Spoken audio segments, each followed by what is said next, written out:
बच्चों, आज हम पढ़ेंगे कक्षा 9वीं के गणित विषय की प्रश्नावली 2.5 का प्रश्न पांचवे का दूसरा क्वेश्चन सेकंड वाला बच्चों। और इसके पहले पहला क्वेश्चन हम कर चुके हैं। यदि आपने नहीं देखा हो तो चैनल की प्लेलिस्ट में जाकर देख सकते हो बच्चों, जिससे कि आपको ये सवाल भी अच्छे से समझ में आ जाए। और इसी तरह के और वीडियो देखने के लिए आप हमारे चैनल को सब्सक्राइब कीजिए। तो चलो बच्चों शुरू करते हैं। यहाँ पर ये प्रश्न यह है कि यह जो हमें बहुपद दे रखा है, इसके हमें गुणनखंड निकालने हैं। क्या निकालना बच्चों? गुणनखंड। तो हम ये कोशिश करते हैं कि इसको किसी सर्वसमीका के रूप में लिख लिया जाए, जिससे कि इसके गुणनखंड आसानी से निकल सके। तो हमें पता है कि यहाँ पे जो सर्वसमीका जैसा हम इसे कौन सी सर्वसमीका के रूप में बना सकते हैं बच्चों। तो यहाँ जैसी दिख रही है तो सर्वसमीका हो सकती कि x का वर्ग धन y का वर्ग धन z का वर्ग धन 2xy धन 2yz धन 2zx।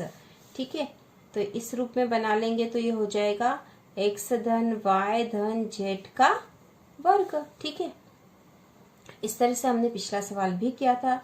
तो इसको चलो बनाते हैं बच्चों। तो x का वर्ग के स्थान पर यहाँ पे क्या है? अभी तो 2 और x का वर्ग है, तो इस दो के ऊपर भी वर्ग होना चाहिए। तो इस 2 को हम वर्ग के रूप में लिखने के लिए क्या कर सकते हैं? तो यहाँ हो सकता है √2 गुणा √2, है ना। √2 में यदि √2 का गुणा करेंगे तो 2 आ जाएगा। तो हम यहाँ लिख देंगे बच्चों √2 x का वर्ग। ठीक है, √2 x का वर्ग हमने 2x वर्ग के स्थान पर लिख सकते थे। अब y का वर्ग है तो इसे तो ऐसे कैसे ही हम लिख लेंगे, y का वर्ग धन z का वर्ग है, तो z का वर्ग के स्थान पर तो ये ऐसा है 8z का वर्ग, और 8 किसी का वर्ग है भी नहीं। तो हम इसको कैसे लिख सकते बच्चों? 8 क्या हो सकता है? 2 गुणा 4। ठीक है, 2 गुणा 4 बराबर 8 होता है। तो 4 को तो हम लिख सकते, 4 मतलब 2 गुणा 2, 2 का वर्ग हो जाएगा 4। और 2 को हम कैसे लिख देंगे? √2 गुणा √2। ठीक है, तो यहाँ हो जाएगा 2 √2z और इस पूरे का वर्ग। ठीक है, 2 √2z और इसका वर्ग। अब आगे क्या हो सकता बच्चों? देखो आगे तो यहाँ ऋण वाली संख्या हो रही, यहाँ पे भी ऋण वाली संख्या है, जबकि हमें तो धन वाली चाहिए। और धन वाली पाने के लिए हमें क्या करना पड़ेगा कि इन दोनों संख्याओं में से कोई सी एक संख्या ऋण वाली कर देंगे, है ना। इन दोनों में से कोई सी एक ऋण वाली कर देंगे तो यहाँ पर हम धन लगा देंगे। ठीक है, तो पहले करके देखते हैं, और फिर जब आवश्यक होगा तो इनमें भी यहाँ पर ऋण हम लगा देंगे बच्चों, जिससे हमको आसानी से समझ में आ जाएगा।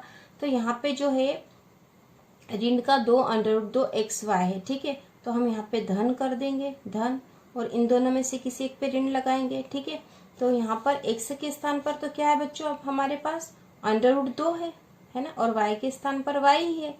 ठीक है, तो √2, तो यहाँ पे हमने 2 कॉमन ले लिया, बचा है √2x।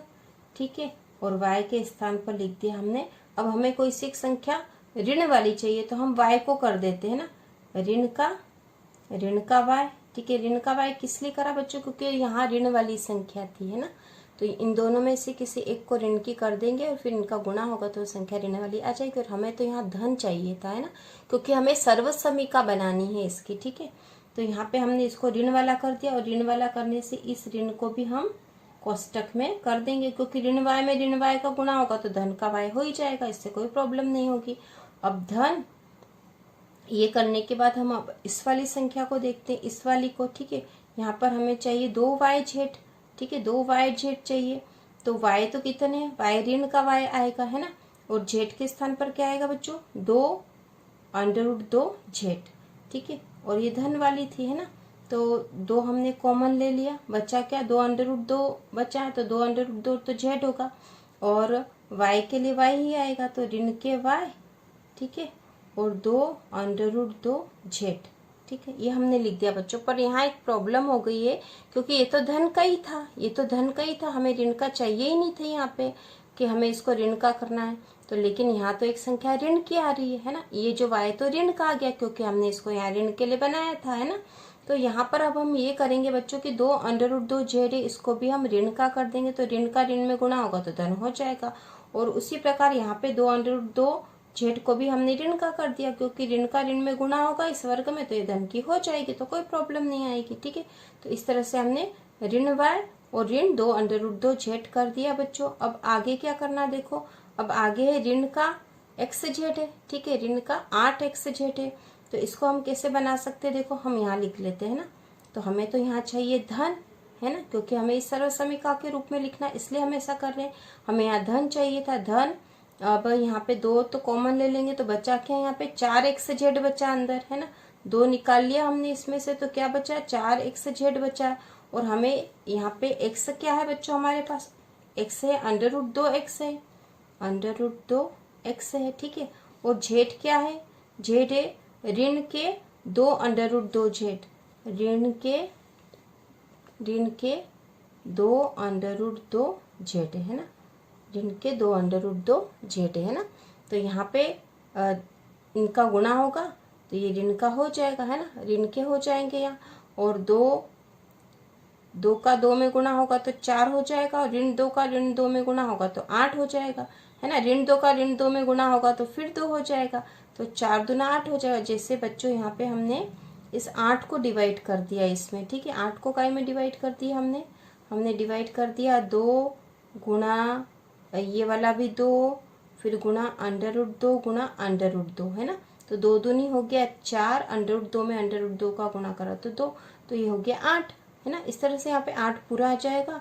और ऋण का यहाँ पे बच्चों है ना, इस तरह से यहाँ 8 पूरा आ जाएगा।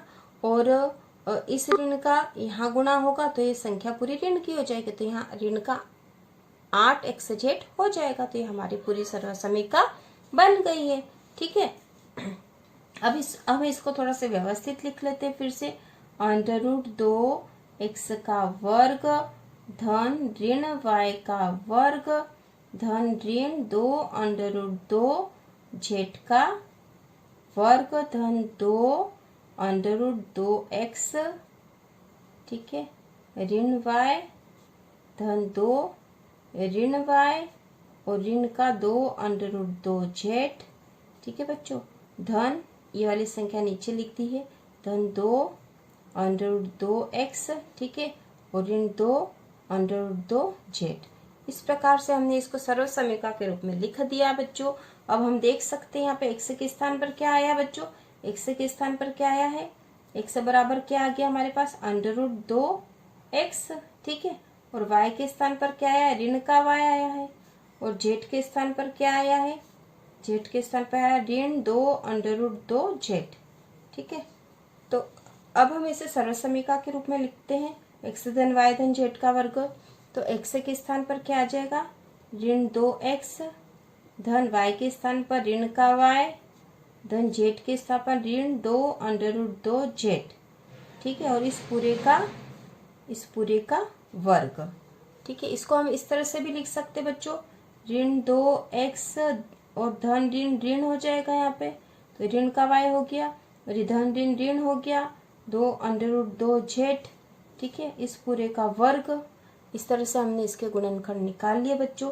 और इसको इस तरह से भी लिख सकते हैं, ऋण 2 एक्स ऋण y ऋण 2 √2 जेड, ठीक है, क्योंकि इसका वर्ग है इसलिए इसको 2 बार लिख देंगे हम, ऋण 2 एक्स ऋण y ऋण 2 √2 जेड, ठीक है बच्चों। तो यह सवाल पूरा हो चुका है।